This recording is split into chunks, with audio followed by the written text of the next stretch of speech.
What's up, Jet Nation? Chris Gardella here to discuss the big news that broke yesterday. Joe Douglas went out and found a new starting center who was sitting in retirement and paid him $8.5 million to come join the New York Jets for the 2019 season. This is a huge signing for the Jets. They had a massive, massive hole at the center position after Mike Maccagnan did what Mike Maccagnan does, which is bungle not only free agency, but also the NFL draft.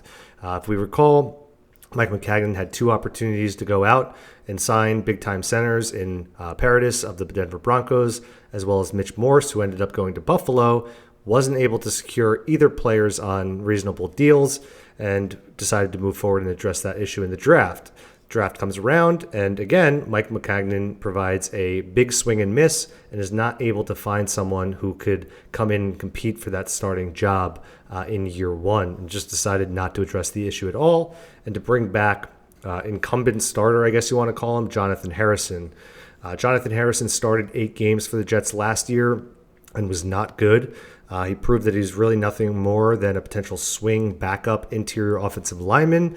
Had no business starting. Joe Douglas, obviously, through the spring during mini camps, as well as the first week and a half of training camp, came to the same conclusion and decided to make a big investment in luring Ryan Kalil out of retirement to come fill that hole. Again, this deal isn't without its downsides necessarily. There are some concerns about Kalil in that he's 34 years old, number one. He was injured 2 years ago, was able to come back last year and be a productive center who played 16 games.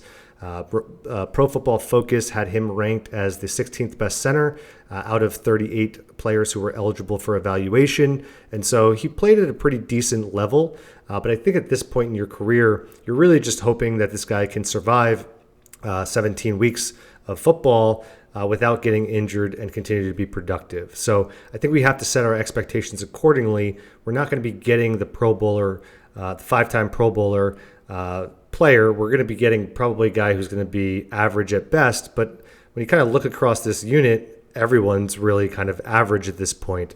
The 5 individuals who make up the starting offensive line don't necessarily have very high levels of talent at this point. Obviously, we have Kelechi Osemele, who's been a Pro Bowler and an All-Pro in the past, but he's 30 years old, coming off a down year. He's obviously came into to camp in tremendous shape, so you're hoping that you can get another couple of years of productivity out of him. But really, we want to be able to evaluate this unit as a whole. And if Ryan Kalil can take the Jets from a bad offensive line to an average offensive line, then it will have been well worth the $8.5 million that you're going to spend on him for the 2019 season. The other thing that you can start to think about here is, could the Jets have potentially spent that $8.5 million at other areas of need on the team, particularly the cornerback position? I think it's a fair argument to make. There are guys like Morris Claiborne who are sitting on the sidelines right now waiting for a deal that's enticing enough to lure him out of skipping training camp. Obviously, that deal hasn't come along yet, but that is a player the Jets potentially could have brought back to man that number 2 starting cornerback position instead of signing Ryan Kalil. Again, the way I think about this, if Ryan Kalil can help protect Sam Darnold and open lanes for Le'Veon Bell and make the unit go from bad to okay, then that money is better spent there than it would be on a guy like Morris Claiborne. Again, we obviously need someone to add competition at that cornerback spot, but the 2019 season is all about taking Sam from year 1 to year 2 and seeing a big jump in productivity.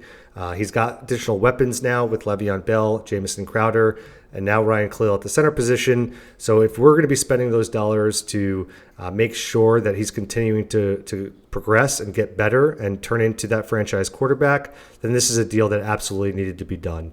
So it's a good signing from my perspective. Again, it's kind of a mixed bag. I wish we didn't have to be put in this position by Mike Maccagnan, but Joe Douglas has gone out and shown some level of salesmanship in being able to lure a guy who's got millions of dollars in the bank at 34 years old out of retirement and back onto the football field. Thanks, guys. If you liked what you saw, give us a thumbs up, subscribe, leave us a comment, and until next time, go Jets.